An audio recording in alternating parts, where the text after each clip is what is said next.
a ver una aplicación numérica que es la de diferenciación. Ustedes se van a sorprender pues porque aquí no vamos a hacer nada especial, sino que el algoritmo básico para hacer derivadas pues es devolverse en el tiempo y que ustedes vean esa definición de la derivada de f de x más h menos f de x sobre h igual a la derivada, ¿cierto? El límite cuando h tiende a 0.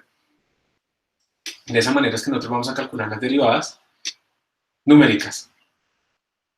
Y les voy a hablar inmediatamente también un poco sobre los posibles problemas que pueden haber ahí. ¿Están viendo la presentación grande o se perdió la imagen? No, Ahí no se está, ve. profe. ¿Sí se ve? Listo. Se ve. Entonces, miren, recordemos, bueno, varios conceptos. Cuando uno quiere calcular una derivada, recordemos que la derivada es la pendiente de la recta tangente, el concepto geométrico, la interpretación geométrica de nuestra derivada. Uno lo que hace básicamente es como la pendiente, pues calcular la pendiente, entonces tenemos una función evaluada en un xy, y la función evaluada en un xy más un delta x, el h, más un pedacito más chiquito. Entonces esto está exagerado, ¿sí? Este es nuestro incremento, y lo que hacemos es comparar esta recta acá. Pues obviamente esa recta nos va a dar una recta tangente, pero como en un punto medio, no es una buena aproximación para la derivada aquí abajo, pero pues es una primera aproximación. Entonces cogemos esta altura, que es la resta de estas dos cosas, y la dividimos entre esta de ancho, que es la resta entre estos dos, y entonces así es que aproximamos nuestra derivada, ¿cierto? Obviamente si yo hago que delta x sea más pequeñito y más pequeñito, entonces mis puntos se acercan más y yo estimo un poco mejor la derivada en este punto, y ya cuando x, el delta x tiende a 0, pues ahí sí obtengo de forma matemática mi derivada. El problema es que ustedes en el computador nunca van a poder hacer que delta x valga 0. ¿Sí? Ustedes nunca van a poder hacer que esto valga 0. Por definición, digamos, de la matemática en el computador. Ustedes en el computador van a tener varios problemas. Por ejemplo, esta definición de la derivada es la que vamos a usar, pero esta definición cuando h o delta x es muy chiquito, pues eso implica, por lo tanto, pues que f de x más h menos f de x es muy chiquito. O sea, estos dos números, f de x más h y f de x, son muy cercanos. Y en un computador, cuando uno resta cosas muy cercanas, uno pierde prácticamente toda la precisión. El error relativo del resultado es grandísimo. Es una derivada es problemática por eso, porque es que uno lo que está haciendo es dividir algo muy chiquito con algo también muy chiquito para que le dé algo de cierto en un tamaño natural, digamos, un tamaño diferente, una escala diferente. Entonces, uno en un computador no puede hacer que h tienda a 0. Y de hecho no es apropiado hacer que h tienda a 0 porque entonces ese error de subtracción cancelativa, se llama eso, ese error va a crecer. Entonces uno en un computador pues tiene que hacer h chiquito, pero no excesivamente chiquito. ¿Eso qué quiere decir? Vamos a hacer h, por ejemplo, 100 o 1000 veces más pequeño que el tamaño típico de x. Eso está bien. Pero cogería y decir, no, es que como en los números de precisión double yo tengo 10 a la menos 16 decimales, entonces va a ser que h sea 10 a la menos 15. No tiene sentido. Eso es demasiado pequeño, no les va a dar bien. Y entonces se van a dar una sorpresa porque la derivada que supuestamente matemáticamente es mejor cuando h tiende a 0, les va a dar mal cuando h tiende a 0 en el computador. Entonces, de todo esto es importante la escala, y de nuevo, el tamaño de h pues va a depender realmente del tamaño de x. Si x es del orden de 1, pues un h de 10 a la menos 3 y cosas así es bueno. Pero si x es del orden de 1000, pues un h igual a 1 también es bueno, porque la escala relativa entre los dos sigue siendo 10 a la menos 3. Entonces las cosas absolutas no existen en estas cosas, ¿no? No es que uno diga, eso es pequeño y ya, no. Es pequeño comparado con qué. H es pequeño o grande comparado con quién, ¿sí? Entonces eso es lo que uno tiene que mirar para pensar qué tan grande o qué tan pequeño es h. Pero esta es la definición de derivada que vamos a usar nosotros. Porque miren que la derivada se puede calcular entonces de forma muy sencilla. Simplemente yo cojo mi función, la derivada de una función f en un punto x, la evalúo un poquito corrida, se la resto a mi función evaluada en el punto original y la divido entre ese corrimiento. Esto obviamente tiene un error asociado que tiende a 0 a medida que h tiende a 0. Por eso es que uno pues tiene que hacer h pequeño, pero ese error nunca lo podemos quitar. Y pues esto también se puede entender para calcular ese error. Lo que se hace para estimar esos errores es hacer una expansión de Taylor. ¿Ustedes conocen esas expansiones de Taylor? Más bien, ¿alguien no conoce qué es una expansión de Taylor?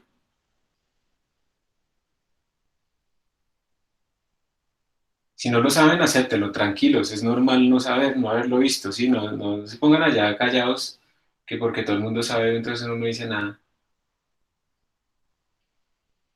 Todos saben, supuestamente, que es una expansión de Taylor. Listo. Entonces, aquí lo que hacemos es expandir nuestra función corrida, o sea, el parámetro de expansión va a ser este h, este desplazamiento. Expandimos nuestra función centrada en x, corrida en h, y entonces la expandimos alrededor del x, y lo que vamos haciendo es ir metiendo nuestras derivadas poco a poco, como toda función de Taylor, ¿cierto?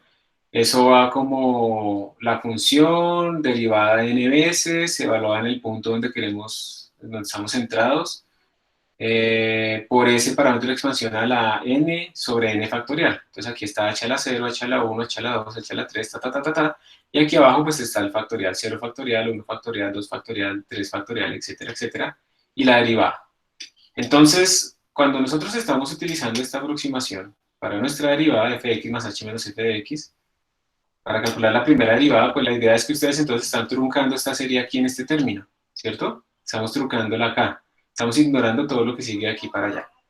Y eso implica matemáticamente varias cosas. Piensen ustedes qué implica eso respecto a las derivadas y respecto a h, para que eso, digamos, sea una cosa razonable. Yo tengo que ir a ver una cosa al almuerzo, un momentico, un minuto, ya vuelvo.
Listo. Entonces, ¿qué creen ustedes que uno está asumiendo cuando dice yo puedo romper mi serie acá? ¿Qué se les ocurre? ¿Qué está asumiendo uno respecto a esas derivadas y esas potencias? Que si no se les ocurre nada también está bien. Pero hay que aceptarlo, hay que decir, no se me ocurre nada.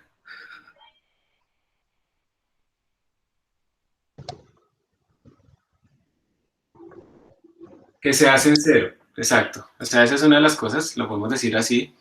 Lo que estamos diciendo es que yo los puedo ignorar. Y cuando yo los puedo ignorar, cuando yo estoy asumiendo que puedo cortar mi serie acá, estoy diciendo que todo esto es pequeño. Y eso está implicando entonces, pues bueno, obviamente la división por factoriales va a ser los pequeños, pero eso también está implicando que h es pequeño, ¿cierto? Comparado con las derivadas. Entonces, cuando yo lo elevo a ciertas potencias, se va volviendo cada vez más chiquito. Entonces, eso tiende a cero. Y también que las derivadas de las funciones son pequeñas. Mm, Ahí eso implica entonces ciertos comportamientos de la función. Entonces, como yo cuando corto esto, lo estoy cortando precisamente en este término de la segunda derivada, yo puedo reemplazar esta expansión acá, restar a f de x y dividir entre h, entonces pasamos a restar este f de x y dividimos todo por h, y miren que entonces nos quedan que esta derivada aproximada computacional, estimada de esta manera, f de x más h menos f de x sobre h, pues me va a dar la derivada verdadera más h medios por la segunda derivada de la de x más otros términos. Y como yo estoy descartando esta parte, quiere decir que el error, y eso es una estimación, no quiere decir que siempre sea así, pero que el error disminuye con h a la 1. Eso es lo que estamos diciendo. Entonces, si yo hago h 10 veces más pequeño, el error se vuelve 10 veces más pequeño. Eso es lo que quiere decir. Entonces, cuando utilizamos esta aproximación para calcular la derivada, El error de esta aproximación es de orden de h. Y resulta que eso puede parecer bueno, pero algunas veces no es tan bueno. Y, y hay otros algoritmos que hacen que este error decrezca más rápido, incluso. ¿Sí? Entonces vamos a ver después cómo son esos algoritmos. Entonces, numéricamente uno quisiera que esto no decreciera como h a la 1, sino como h a la 1000. ¿Sí? Entonces si yo disminuyo por 10 el error, esa vaina decrece como 10 a la 1000. Y entonces es brutal, es muy bueno. Obviamente eso no existe, estoy exagerando demasiado. Pero entonces si uno pasa de un algoritmo que decrezca el error como h a la 1 a uno que decrezca como h a la 2, el segundo es muy, muy bueno. Pero obviamente eso no viene gratis, porque si no, pues todo el mundo usaría ese algoritmo. Tiene que venir con más cálculo de las funciones, etcétera, etcétera, etcétera. Pero lo primero que vamos a hacer es hacer esta aproximación. La aproximación típica, ¿sí? No hacer nada más de magias. Entonces, como ustedes pueden ver, a esto se le llama la expansión forward, porque si ven que estamos calculando la derivada de x mirando un valor siguiente hacia adelante, entonces yo estoy calculando el valor de la derivada aquí, comparándolo con el valor de la derivada acá. También yo podría calcularlo con el valor de la derivada de la función antes, ¿cierto? Esa será una expansión backward. O también, algunas veces se utiliza con la función evaluada un poco adelante y un poco atrás. Si ustedes ven esta figura, ¿cuál creen que sería mejor? ¿La forward o la que está evaluando adelante y atrás? Si ven esta figura para estimar la derivada aquí en x.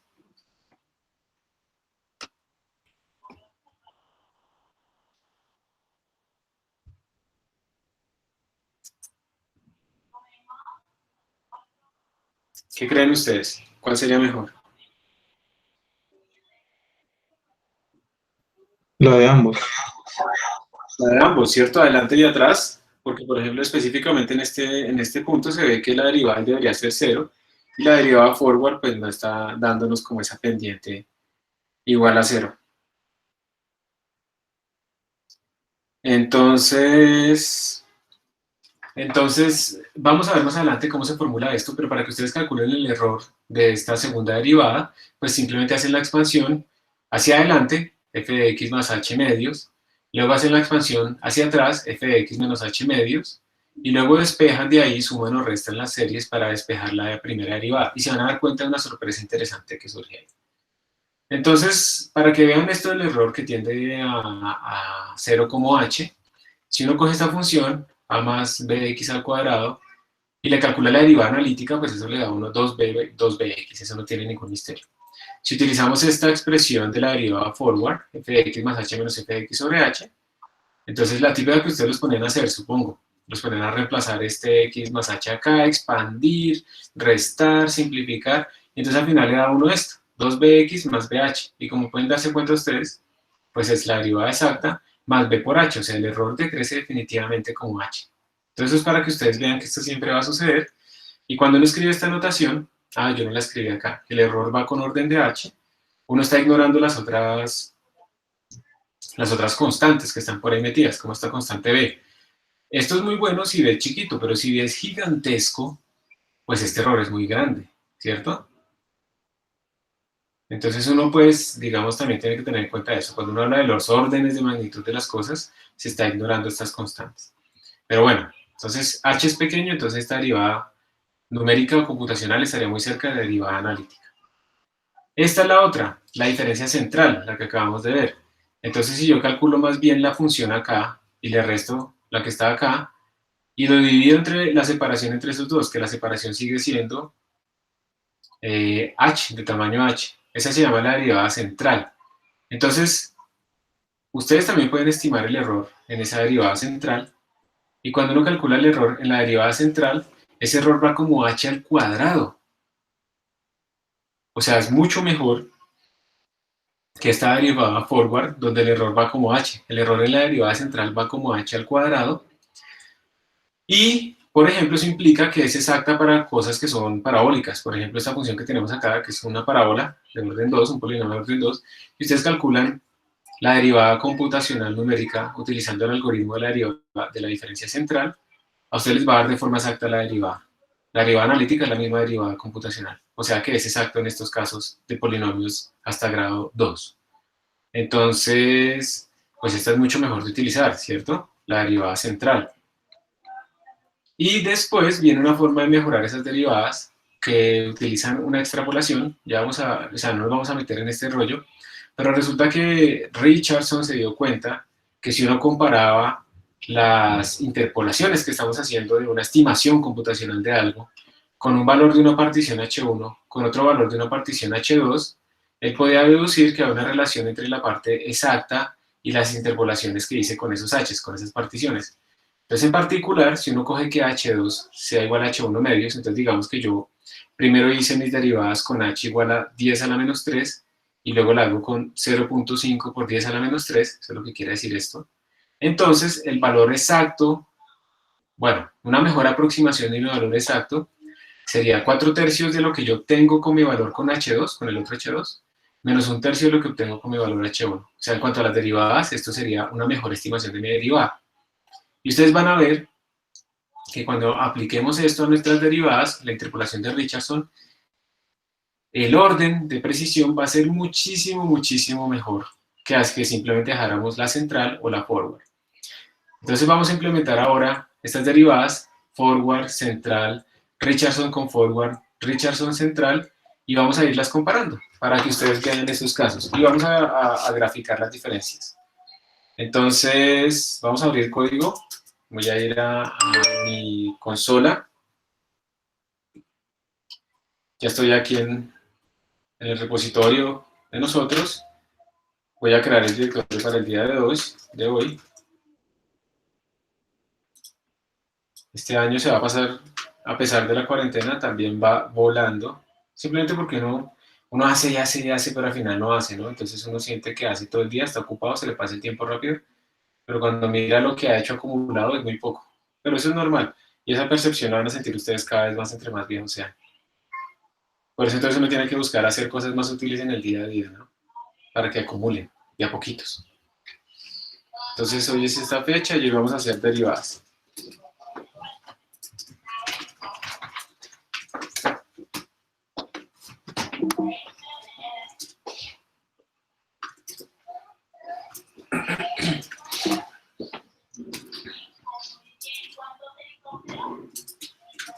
Y entonces vamos a abrir nuestro primer código. Simplemente para que hagamos la derivada forward sin nada más. Entonces vamos a escribir forward.cpp.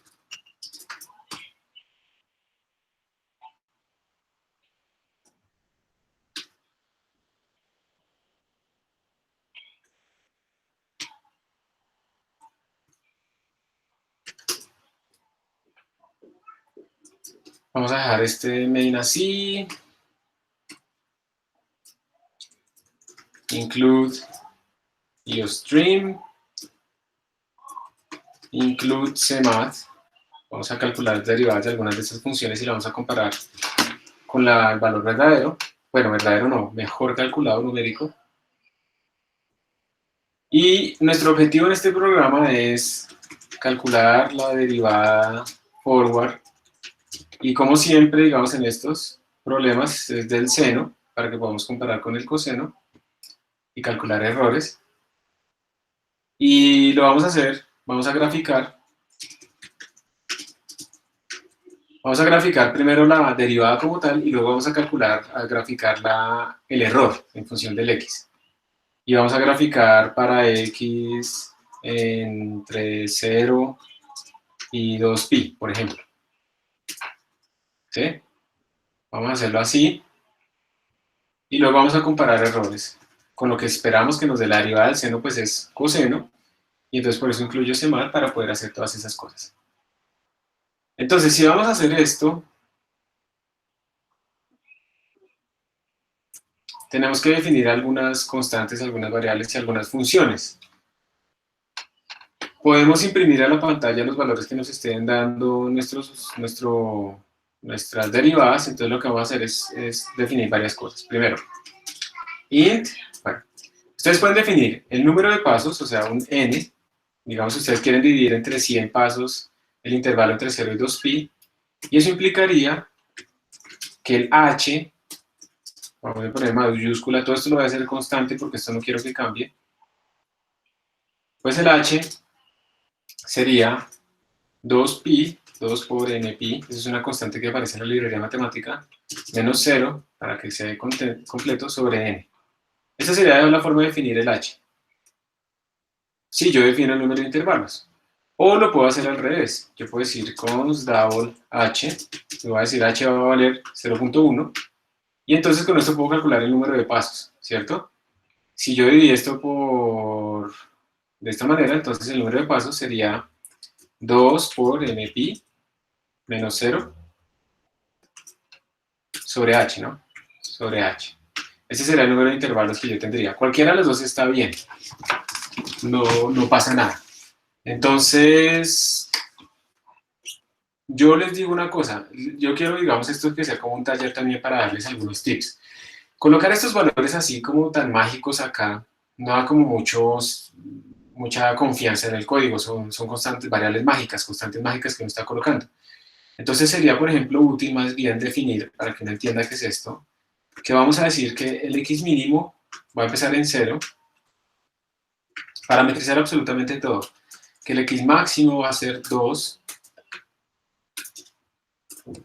por mpi, y eso implica entonces que esto queda pues escrito de una forma más clara. Esto es x max menos x min. ¿Sí? Eso es lo que estamos diciendo con double h, esto está mal escrito. Y así mi código es un poquito más claro, ¿sí? Y si quieren este h lo podríamos incluso llamar dx, porque estamos partiendo del intervalo x. Y con esto queda aún más claro qué es lo que queremos decir con esto. ¿Bien? Y así también, yo por ejemplo después podría pensar que estas variables las vamos a leer desde la línea de comandos.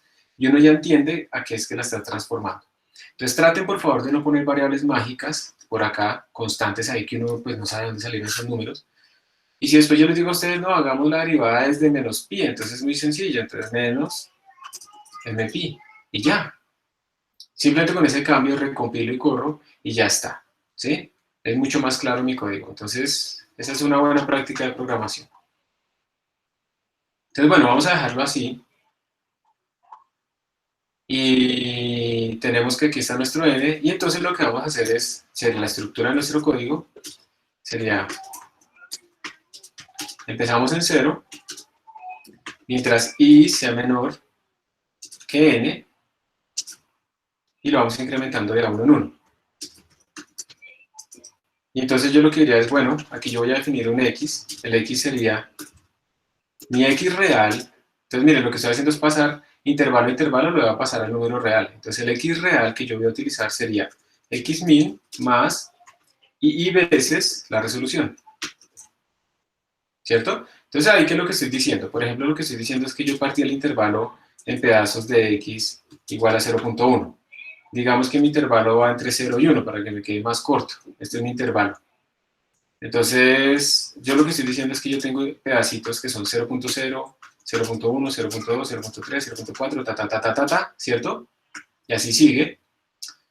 Y a ver, hago aquí otro comentario. Esta es la iteración 0, este es el II, vamos a ponerlo así, x verdadero, II. Esta es la iteración 0, esta es la iteración 1, iteración 2, iteración 3, iteración 4. Y pues ustedes ahí pueden ver fácilmente cómo puedo pasar del entero a mi número x real, ¿cierto? Sería simplemente sumarle el mínimo y multiplicarlo por la resolución, que es específicamente lo que yo hice acá.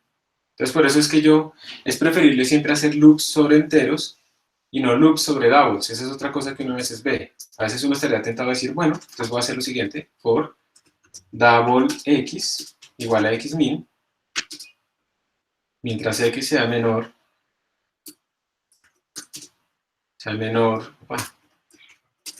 que x max, más, x más igual a dx. Esa es otra forma de hacer esto también. Y en principio, digamos, cumple la parte matemática. Pero resulta que hacer esto tiene como más errores que hacer lo que tenemos acá, específicamente porque estos son doubles, y los doubles no representan exactamente a nuestros números. Los doubles siempre tienen unos truncamientos. porque yo no tengo infinitos números double, como si tengo infinitos números reales. Entonces yo voy perdiendo un poquito de precisión cuando hago estas cosas, cuando le voy sumando. Ejemplo, si ustedes cogen y suman 0.1 en double, ¿listo? Más 0.1, más 0.1, y lo hacen 10 veces, esa suma, ese número no les va a dar 1, aunque debería darles 1 matemáticamente. Ese número les va a dar 0.999, pero no les va a dar 1. Y ese pequeño error se va a ir acumulando y entre más millones de operaciones haga uno, ese error puede ser importante. Entonces, por esa razón, no es bueno que ustedes hagan loops sobre números de precisión flotante. Lo mejor es hacer loops sobre números enteros y de ahí extraer los números de precisión flotante. Otra buena práctica de programación que les pido que sigan. Todo esto es a punta de experiencia de lo que le ha pasado a uno. Entonces, bueno, voy a borrar el de arriba. Loop no, loop prohibido. Entonces aquí está mi X. Y yo lo que quiero es imprimir ctc-out. Vamos a imprimir el X. Vamos a imprimir mi función f de x, la que yo quiero derivar. Pero esto me toca separarlo aquí por unos tabs, por lo menos. Otro tab, separarlo bien en columnas, y voy a imprimir la derivada. Entonces vamos a llamarla deriv central, evaluada en sx y evaluado en un dx. Miren que yo no he escrito las funciones, simplemente estoy pensando en la interfaz. Entonces, obviamente yo necesito una función que yo quiera derivar, la voy a llamar f, y obviamente necesito otra función que calcule la derivada central de mi función original. Pero recordemos que mi derivada central, de acuerdo a la presentación, mi derivada central necesita no solamente el x donde quiero calcular la derivada, sino también la partición, el tamaño de la partición. Entonces por eso le tengo que enviar también a dx. Eso es lo que yo quiero graficar. Y así es como quiero que funcione mi función main. ¿Sí? Eso es lo que yo quiero. Entonces, ya es claro que tengo que definir dos funciones, f de x y derivada central. Yo las voy a escribir acá. Las voy a declarar. Double f de x, que recibe un double también. Vamos a hacer todo en precisión double. Aunque sería bueno hacerlo todo en precisión flotante. Bueno, vamos a ver cómo nos va con precisión double. Sí, sí se notan los errores. Y vamos a hacer otra que se llama deriv central, que también recibe un double, pero también recibe algo que vamos a llamar localmente h. Entonces estas son las declaraciones de nuestras funciones y las voy a implementar.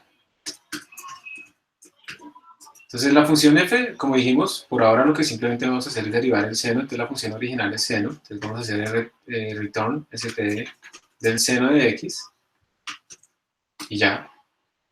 Y esta función es la que ustedes van a implementar. Yo no lo voy a hacer todavía. ¿Sí? Esta función es la que ustedes van a implementar. Ojo porque este código sí compila, creo. Y eso fue un error que cometí. Mire, este era un warning, listo, pero compila el warning, hay que leerlo. Dice la función double_deriv central no retorna a pesar de que ella dijo que iba a retornar un double. Pero mire que aquí no estamos retornando nada. Pero esto compila. Y si yo lo ejecuto, esto bota unos números raros ahí, que no tiene sentido porque deriv central no está haciendo nada, ¿no? ¿Sí ven? Deriv central no está haciendo absolutamente nada, pero ahí me está botando unos números raros, ¿no? Que son como, miren, ese número y repetido. Eso es una vaina muy profunda, o sea, yo no me voy a poner a explicar eso que está pasando, pero aquí hay un error y esto compila. En esta tarea que yo les mandé a ustedes, esa tarea compilaba, entonces por defecto la mínima nota que sacó todo el mundo así no haya hecho nada fue 2, pero en las siguientes tareas yo ya no voy a calificar, o sea, no voy a dar bono porque sea el mismo código, el código que les voy a enviar no compila y ustedes lo tienen que hacer compilar para que al menos saquen esa primera nota. Entonces voy a hacer lo siguiente, voy a añadir este código que tengo acá, ¿cómo es que se llama? Forward, lo voy a añadir, lo voy a enviar.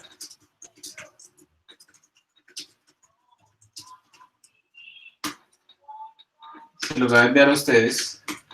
Recuerden que esto está público en un repositorio. Les voy a copiar por si acaso la dirección. https://github.com eluatatin. Aquí está. Esta es la dirección del repositorio de nuestra clase. También si recargan el replit mío que yo les compartí, también ahí lo encuentran. Y aquí está. El código está directamente para que ustedes lo puedan copiar y pegar si quieren. Ahí está disponible. Ya les copio en el chat la dirección, por si acaso.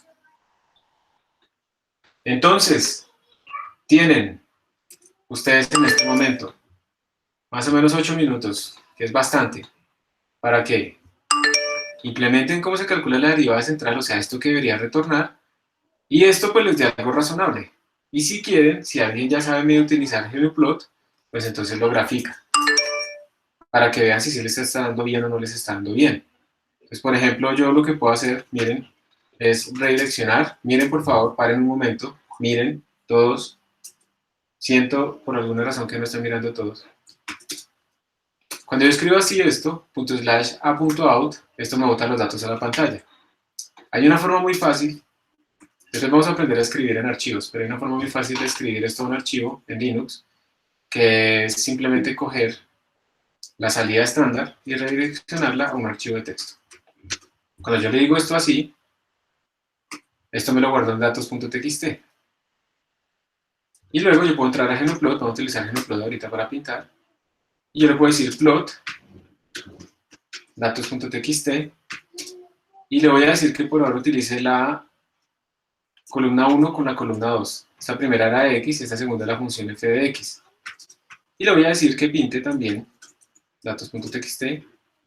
Esto de hecho ya no se necesita si es el mismo archivo, usando la columna 1 y la columna 3. Entonces esta primera, voy a poner un título, se llama f de x, y a este le voy a poner un título que va a ser derivada central en x. Y si yo hago esto y le doy enter, me sale esto. Aquí está mi función original, la función seno de x, y aquí está la derivada que estoy calculando. Obviamente esa derivada está mal, completamente mal. La idea es que ustedes la implementen bien y esta gráfica les dé bien.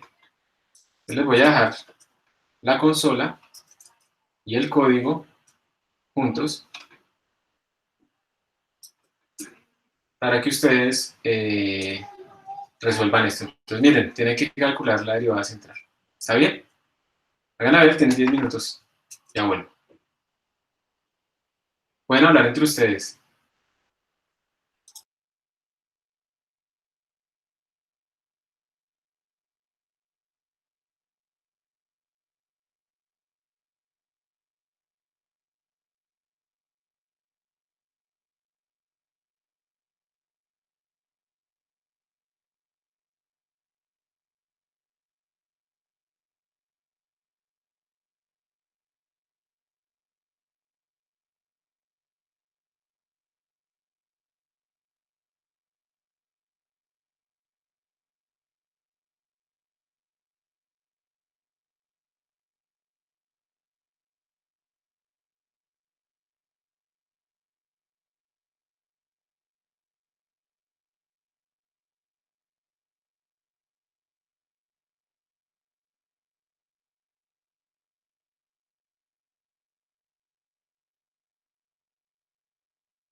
Listo, entonces lo voy a implementar yo para que comparemos.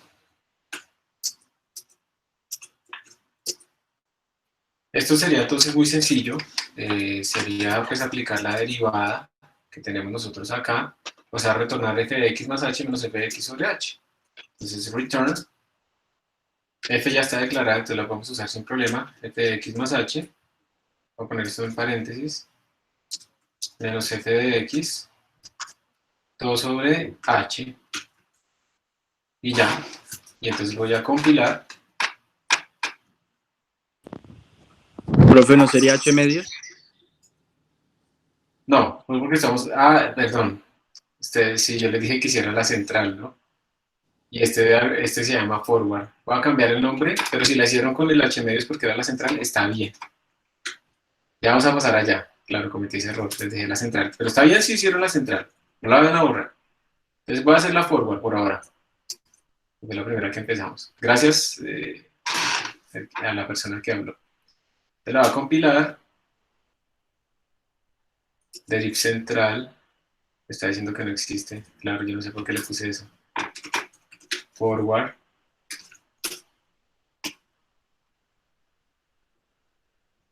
Ejecuto. Ahí están ahora los datos. Lo voy a guardar en datos.txt.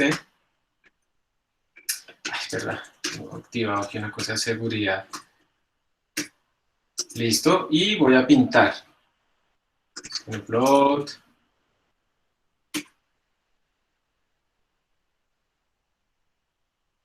Y bueno, o sea, pareciera tener cara, ¿cierto? Vamos a pintar estos con líneas.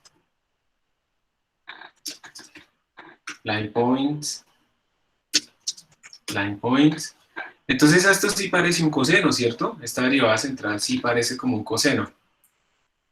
Entonces pareciera que sí nos está dando bien. Pero recuerden que a uno lo engañan mucho las figuras. Uno realmente no sabe si eso está bien o no. Tiene la forma, está bien, llega hasta máximo 1, llega hasta máximo menos 1, perfecto, están desfasados, parece que pi medios, etc. Pero uno no se puede confiar con esto. Y entonces tenemos que ser mucho más cuidadosos, mucho más analíticos. Entonces, en vez de tratar de pintar estas cosas así, como pintar las funciones, es bueno pintar los errores para que podamos ver los errores como son. ¿Está bien? Eso es lo que vamos a hacer. Entonces vamos a mirar cómo son los errores.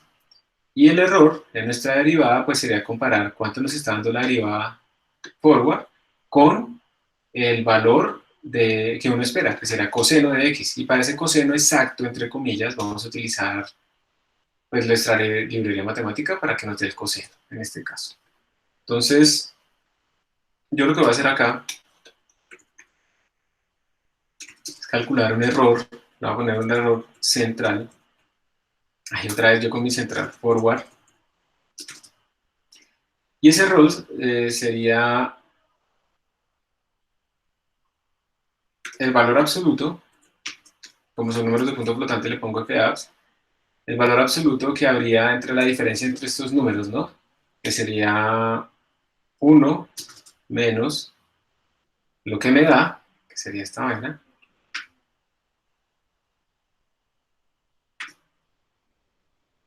dividido entre lo que yo espero, st de coseno de x. Eso sería el error. Y aquí entonces yo preferiblemente voy a escribir cómo es el error. Que en este caso ese error forward me va a dar función de x. O sea, el h está fijo, pero el error supuestamente pues va a depender de x. Vamos a ver porque todavía no sabemos. Entonces eso es lo que estamos haciendo en esta forma. ¿Ustedes le ven algún error o algún posible problema a esta declaración que yo hice de error forward o todo se ve bien?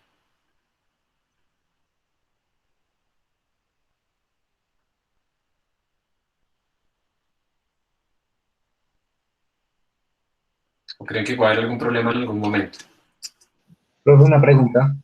Señor. Para el error, entonces, digamos que necesitamos saber cuál va a ser la derivada de la función. Sí, Sí. sí, sí, sí. Y eso es una buena pregunta, me adelanto de pronto, y es, aquí la conocemos, y es que siempre que ustedes hagan una programación de algo nuevo, háganlo con cosas que ustedes conocen, para ver si ustedes pueden comparar. Pero ¿qué tal? Y yo me imagino que, bueno, que vas para allá, ¿qué tal sea una función cuya derivada no conozco? ¿Sí? Entonces, en ese caso, uno lo que tiene que hacer es lo que allá vamos a hacer en un momento, es mirar más bien cómo cambia el valor de mi función en función de h. Y entonces yo grafico cómo va cambiando el valor en un x específico, cómo va dependiendo de h, y con eso yo puedo estimar qué tan rápido se están acercando mis datos respecto a mi valor original. O sea, piénsalo así. Esperen a ver, ustedes me dicen que sí pueden ver estas cosas. Se supone que aquí voy a hacer unos rayones en la pantalla. ¿Listo? Entonces digamos que lo que tenemos es, voy a hacer esto. Digamos que ustedes lo que pueden hacer después, ustedes están viendo como un rayón azul. Sí, Sí, profe. señor. Listo. Entonces lo que tenemos es, lo que yo haría en ese caso sería graficar cómo es mi valor de la derivada, ¿sí? Pero en función de h. Eso quiere decir que x es fijo, ¿listo? Entonces yo escojo un x cualquiera, ojalá un x que sea problemático. Entonces cojo un x fijo. ¿Yo qué espero? Que mi derivada sea muy mala cuando h es grande y que sea muy buena cuando h es pequeño. Matemáticamente, digamos que el valor que me debería dar mi derivada, supongamos que sea este. Entonces uno podría pensar que matemáticamente uno espera que para h's grandes, por ejemplo, el valor de mi derivada me dé por debajo, por encima, no sé, cualquiera, no importa. Me dé por debajo, pero esto vaya acercándose, acercándose, acercándose, ¿sí? Asintóticamente, y luego llega un momento en que como que no cambia mucho. Eso es lo que uno espera. En este rango que uno tiene acá, en donde ya el h no cambia mucho, pues uno dice, ya encontré el h, que me está dando más o menos la misma derivada. A pesar de que yo conozco el orden de mi algoritmo ni la derivada exacta, yo veo que mis datos deben converger. Cosa rara, rarísima sería, por ejemplo, que yo tuviera una vena que estuviera haciendo así y nunca convergiera nada, ¿cierto? Porque eso quiere decir que, bueno, el H negativo no existe, pero eso quiere decir que, por ejemplo, si uno muchas H chiquitos, pues tampoco le está dando, entonces ahí hay un problema. Pero lo que normalmente uno espera es esto. Para H grandes hay una gran diferencia entre los valores y luego esos valores van convergiendo porque el H cada vez es más chiquito, entonces se supone que estamos acercándonos al valor real. Luego, si yo hago el H muy chiquito, este de pronto puede bajar por lo del error de truncamiento, pero hay una zona siempre, va a haber una zona en donde ustedes van a tener siempre que los H's convergen. Y entonces ahí tú puedes saber cuál es el H apropiado, aunque no conozcas la derivada exacta. ¿Está bien? Listo, gracias, profe. Listo. Entonces, aquí el posible error que les quería decir es que como yo estoy dividiendo, esto puede en algún momento ser cero, ¿cierto? Y entonces esto va a tener un problema aquí grave. Eso tendríamos que verificar, tener mucho cuidado con eso. Pero por ahora lo vamos a dejar ahí. Entonces...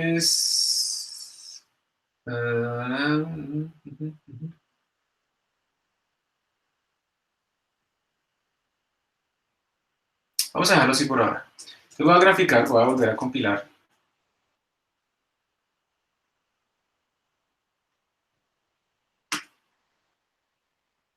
Voy a borrar los datos que tenía y voy a guardarlos acá. Voy a ir a Genoplot y voy a pintar. Entonces, ojo porque ahora, creo que la embarré porque ahora, ahí está. Bueno, yo estoy pintando todavía mi función, creo que esa todavía la estoy imprimiendo, ¿cierto? Sí, aquí estoy imprimiendo a mi función. Realmente esta columna ya no la necesito, yo lo que necesito solamente es mi columna de errores. Entonces voy a ir a Genoplot y le voy a decir, no, ya no se ponga a pintarme la función porque eso no me interesa. Quiero que me pinte solamente la derivada de los errores. Entonces, observen ustedes acá que hay bastantes zonas, o sea, que el error no es cero, sino que nosotros tenemos aquí zonas donde el error va creciendo, luego disminuye, luego crece un montón, luego disminuye, ¿sí? Y entonces esto les está mostrando a ustedes sitios, digamos, bueno, la precisión de su algoritmo. Ustedes aquí ya están viendo que por ejemplo, el error para cada uno de los X no es constante, el error va creciendo. Entonces aquí tenemos errores del orden de, bueno, muy chiquitos. Voy a ponerle aquí un logaritmo para ver el orden de magnitud. Entonces presioné la tecla L, al presionar la tecla L se me puso el logaritmo en la escala vertical.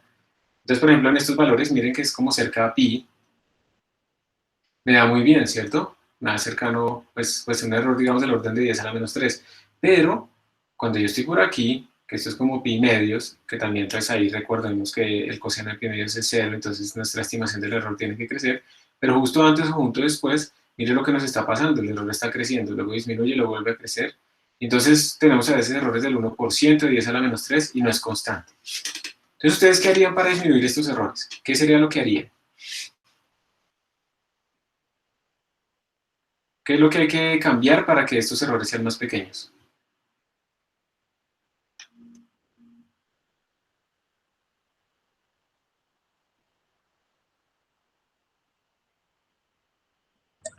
Usamos la derivada central. Bueno, esa es una, pero también en este caso, antes de usar la derivada central, que es mejor, y eso es verdad, podemos hacer el h más pequeño, este de x. Entonces miren lo que voy a hacer, voy a hacerlo más chiquito. Recuerden por favor que el orden de magnitud de los errores están como 10 a la menos 3 hasta 1. Le hice 10 veces más pequeño,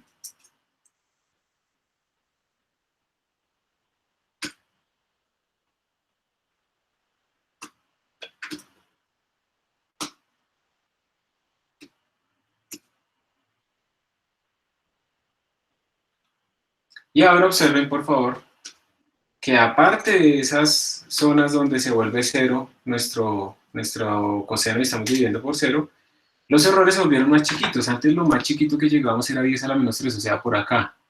Y ahora los errores bajaron a tener como 10 a la menos 4. Entonces básicamente miren que pasamos de 10 a la menos 3 a 10 a la menos 4, que es proporcional en h. H lo disminuimos 10 veces, los errores disminuyeron más o menos 10 veces.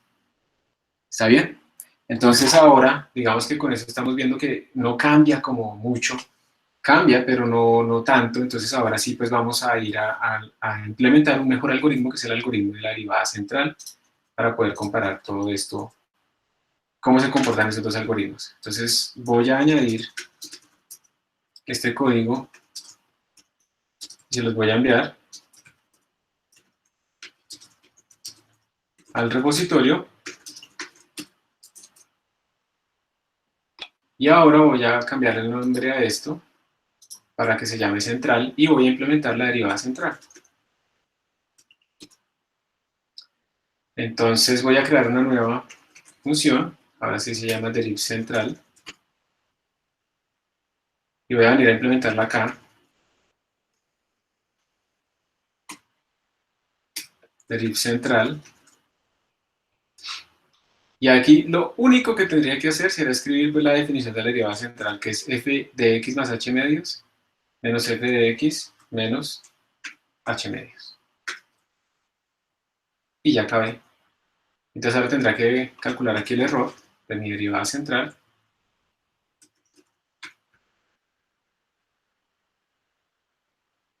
Y aquí sería derivada central.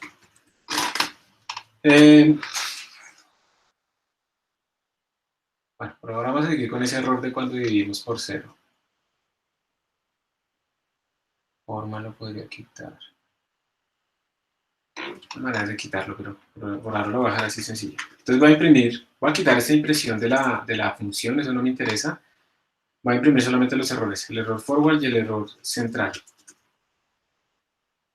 Y ya terminé. Lo único que hice fue crear esta nueva función, implementar esta derivada central aplicando la definición de derivada central que vimos y colocar el nuevo error. Vamos a ver si funciona antes de pasárselo a ustedes. Vamos a compilar.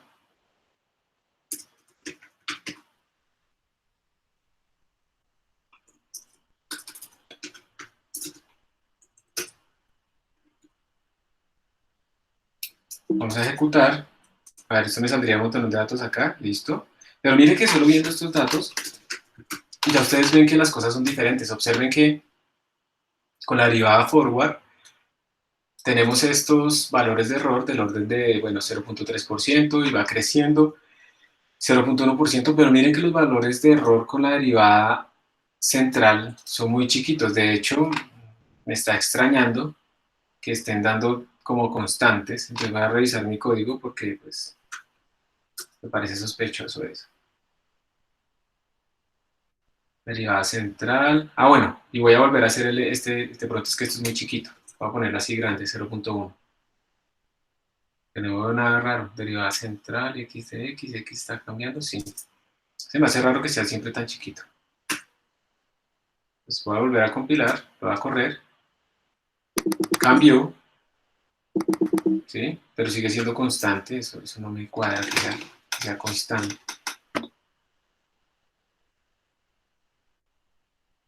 Pero no estoy haciendo nada más diferente acá.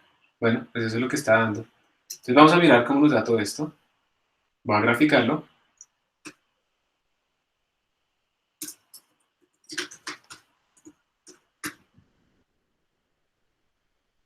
Plot, ¿dónde estás? Y entonces ahora, sabemos que la columna 2 es el error central. Entonces aquí pongámosle error de la derivada, perdón, forward. Estoy obsesionado con eso.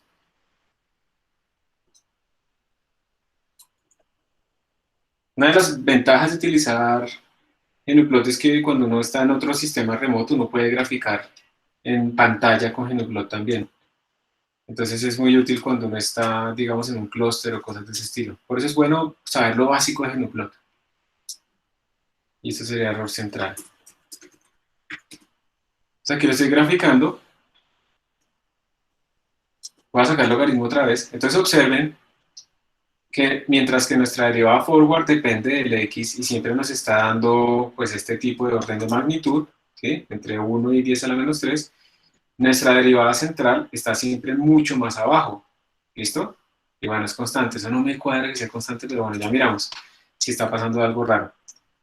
Y si yo disminuyo esto a 0.01, voy a volver a revisar si está haciendo algo raro.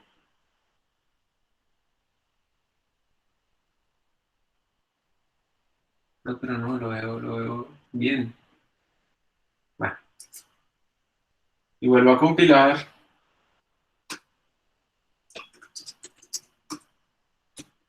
Y vuelvo a ejecutar, y vuelvo a graficar.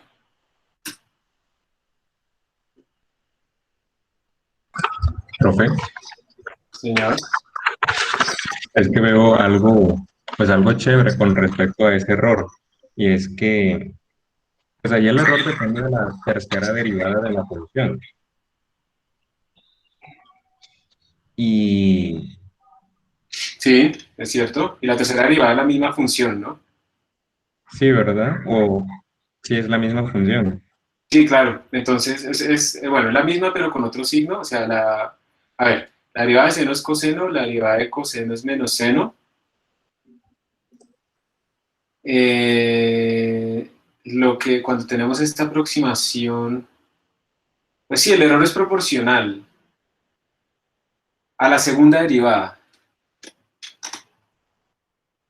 A ver, entonces, estamos diciendo, miramos rápidamente la expansión. Nos estamos quedando realmente con esta de acá. Entonces es la función normal, la primera derivada.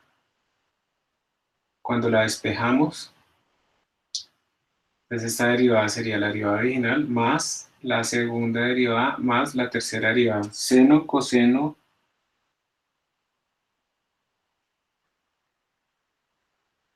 Sí, debe ser por ahí. Entonces, mira, la tercera derivada es un coseno, ¿cierto? Más menos. Y yo la estoy comparando con la derivada exacta, que también es un coseno. Y probablemente por eso es que sea la relación constante, porque tenemos un coseno comparado con un coseno, y entonces esto nos está demostrando es que en este caso particular de esta función trigonométrica que tiene esta propiedad, de que su tercera derivada es proporcional a su primera derivada, mejor dicho, eso es lo que estamos diciendo, entonces la distancia es constante, pero esto no siempre va a pasar, ¿no? Si tenemos otra función diferente que no sea así, pues la cosa va a cambiar.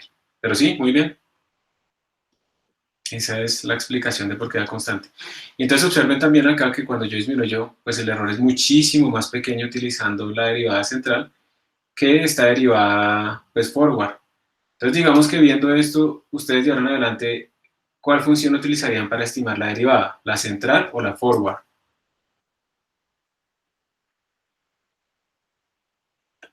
Central. Central. Central, central, siempre, de ahora en adelante.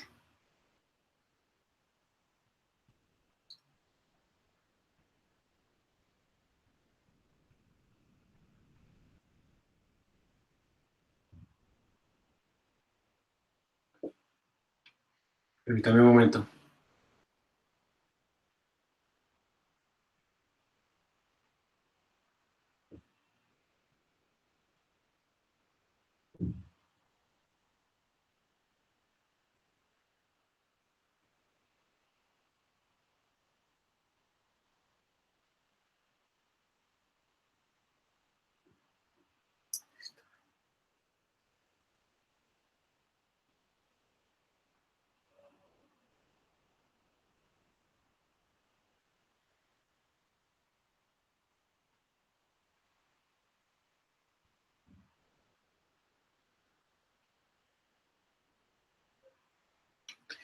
Listo, entonces da justo lo que vota el programa. Perfecto. Ya estimaste el error teórico y eso es lo que estamos calculando. Entonces, muy bien. Ojo, porque obviamente esto que estábamos viendo de que el error aquí es constante solamente sucede con esta función especial que yo escogí.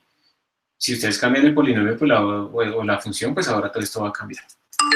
Y entonces, por último, miremos esto de Richardson, que dice, usted puede mejorar aún más las cosas si hace esta aproximación. Si usted calcula la derivada utilizando estas dos estimaciones. Primero la derivada normal con un h que usted quiera, y luego la calcula con un h sobre 2.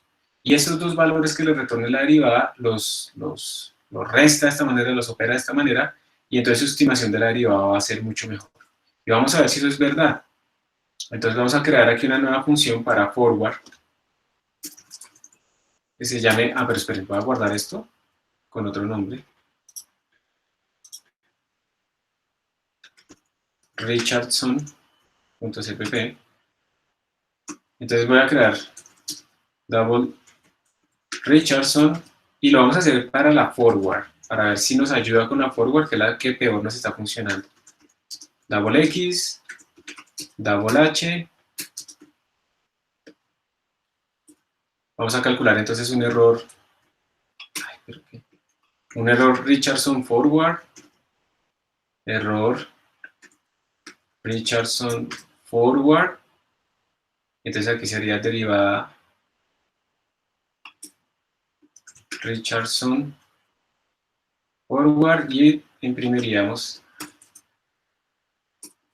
ese error. Richardson forward. Y esa función, Richardson forward, pues vamos a ver cómo se implementaría. Okay.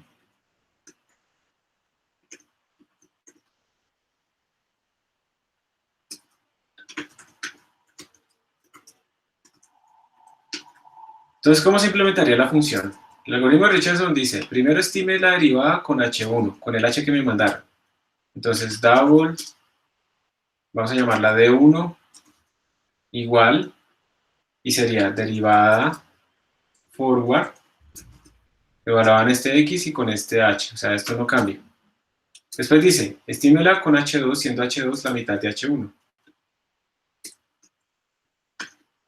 Entonces, con el 2, y aquí simplemente le ponemos la mitad. Eso es lo que nos dice. Y dice, y ahora retorne 4 veces la que la hizo con la mitad. Entonces vamos a quitar esto. Sería 4 veces de 2 menos una vez de 1 menos de 1 y todo sobre 3. ¿Cierto? Eso es lo que me está diciendo este algoritmo. Entonces primero calculo con el h original, luego calculo con el h medios, el h2, y luego retorno lo que me están diciendo, 4 veces la primera menos una vez la segunda, todo sobre 3. Vamos a ver esto cómo nos da. Si cambia o no cambia. ¿Okay? Profe, ¿no sería 3.0? Podemos ponerle 3.0 para estar seguros. Como todos estos son doubles, entonces no hay problema, pero es una buena forma de asegurarse de que se vuelva double. Entonces está bien, ya apliqué tu sugerencia, gracias. Vamos a compilar. Richardson. Vamos a borrar estos datos que yo tenía. A mí me toca hacerlo porque la consola me obliga, pero ustedes creo que no lo tienen que hacer. A.out, datos.txt. Y llegó la hora de la verdad. Vamos a pintar. Ahora tenemos que pintar esa nueva columna, ¿cierto?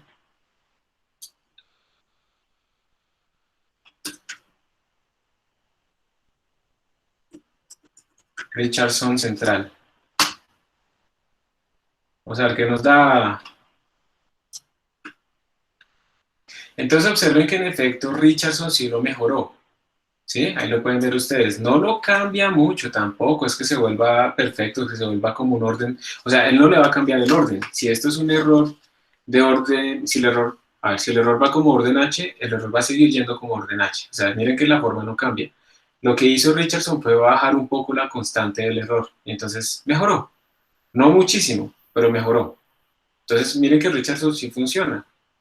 Mejora un poco, no mejora el orden de convergencia de nuestro algoritmo, sino que mejora la constante.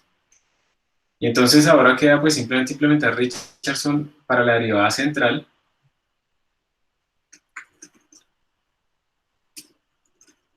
Para la derivada central, poner todo esto igual, calcular nuestro error.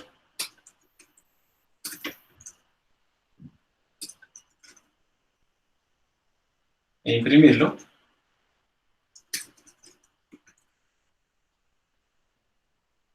Y venimos acá, voy a copiar toda esta función. Y lo único que va a cambiar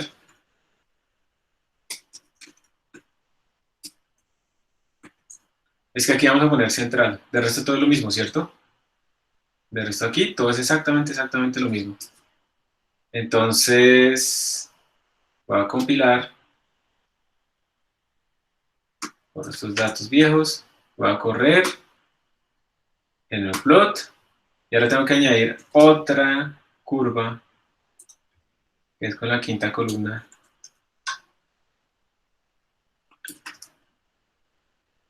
Este está mal, no, este es central, aquí es forward. Sigo escribiendo forward. Central, listo. Entonces, 1, 2, 3, 4, 5, listo, ahí va.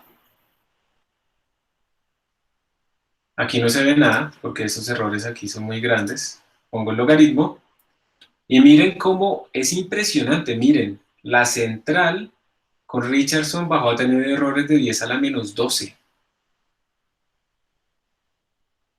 Entonces, esta azul es la corrección con Richardson de la morada. La corrige, pero no la corrige muchísimo, pero sí la corrige, eso hay que aceptarlo. ¿Sí? La disminuyó. Pero miren cómo es impresionante cuando pasamos de la derivada normal central. Todos los órdenes de magnitud que nos ganamos más o menos 6 órdenes de magnitud en la estimación de nuestra derivada. Y pues tiene unas fluctuaciones, ¿no? Pero pues está fluctuando con unos errores muy pequeños. Entonces, de acuerdo a esto, ¿ustedes qué algoritmo utilizarían para calcular las derivadas numéricas? Richardson central. Richardson central. Ese sería el algoritmo que por lo menos para esta función seno nos daría mejor. Pero ¿ustedes cómo saben que eso funciona bien para otras funciones?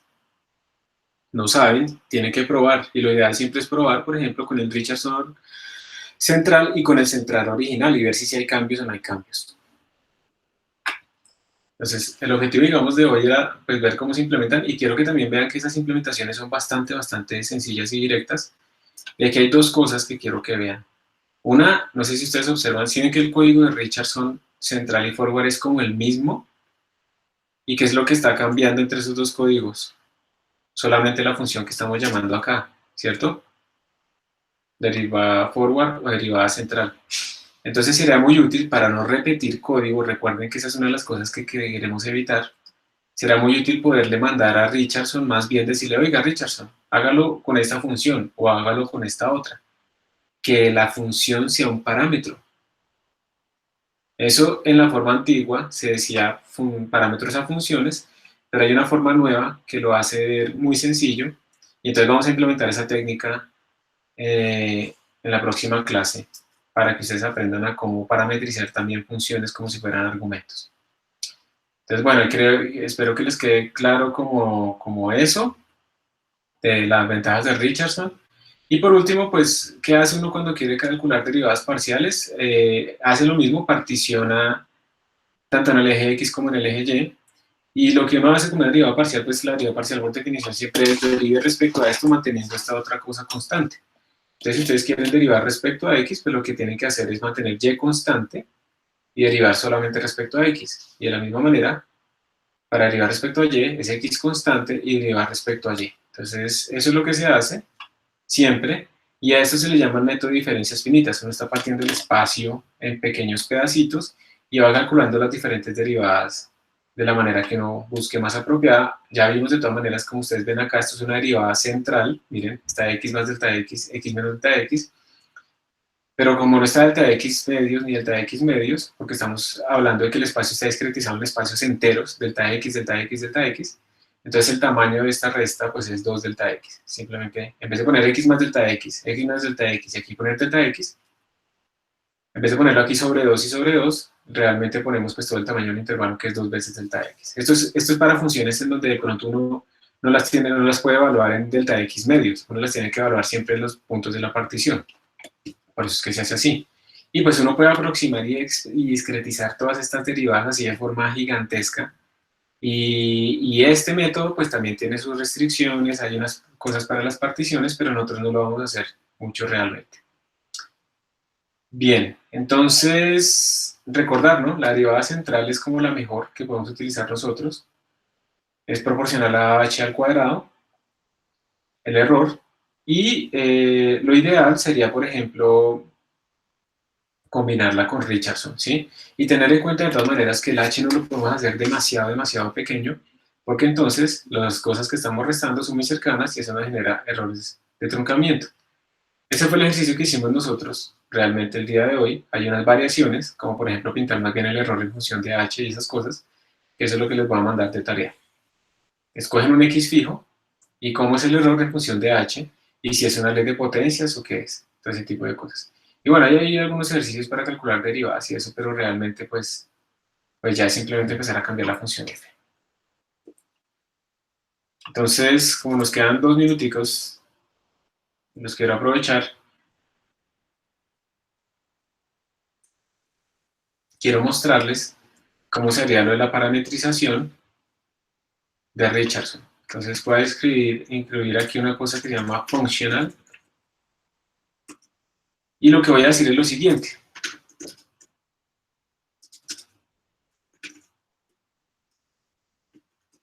Esta sintaxis es completamente nueva para ustedes. Pero esto lo que estoy diciendo es, voy a crear un nuevo tipo de datos que lo voy a llamar fptr como el function pointer, que va a representar una función que retorna un double y recibe un double. Como yo lo que quiero es parametrizar estas funciones de derivadas, tengo que recibir 2 double, entonces simplemente le pongo aquí double double. Pues miren, si ven que el tipo de datos de derivada forward es double double double, y el de derivada central es double double double, entonces por eso le pongo este tipo de parámetros acá. Un apuntador de función simplemente es como, no me importa el nombre, me interesa qué retorna y qué recibe. Entonces cuando yo hago esto, puedo crear una nueva función llamada Richardson, que recibe el x, el h, y recibe del tipo de datos una función que se va a llamar fun. O sea, esta función que yo pongo acá tiene que retornar un double y recibir 2 doubles. Y cuando yo venga a implementar esto, pues esto es supremamente sencillo.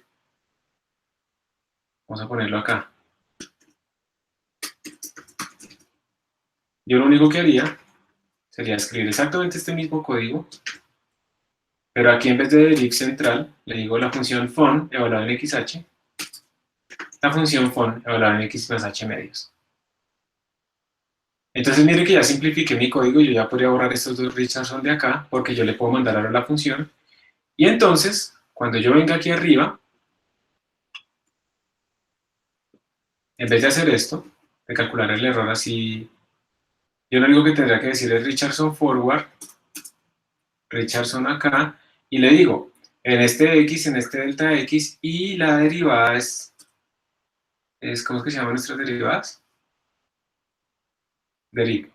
Entonces aquí le digo, quiero que utilice la derivada central, perdón, forward, para que calcule este error, y acá, la derivada central. Y con eso yo podría borrar absolutamente todos esos códigos que tenemos duplicados de Richardson forward, Richardson central, que son el mismo código, ¿sí? Entonces todo esto lo voy a comentar, no lo voy a borrar, lo voy a comentar para que quede comparado. Y mi código queda muchísimo más sencillo. Entonces esta es la manera que en el estándar C++ moderno podemos definir punteros a funciones.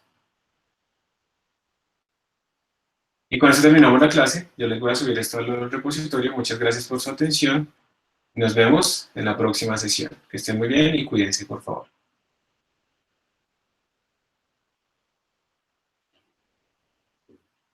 Hasta pronto.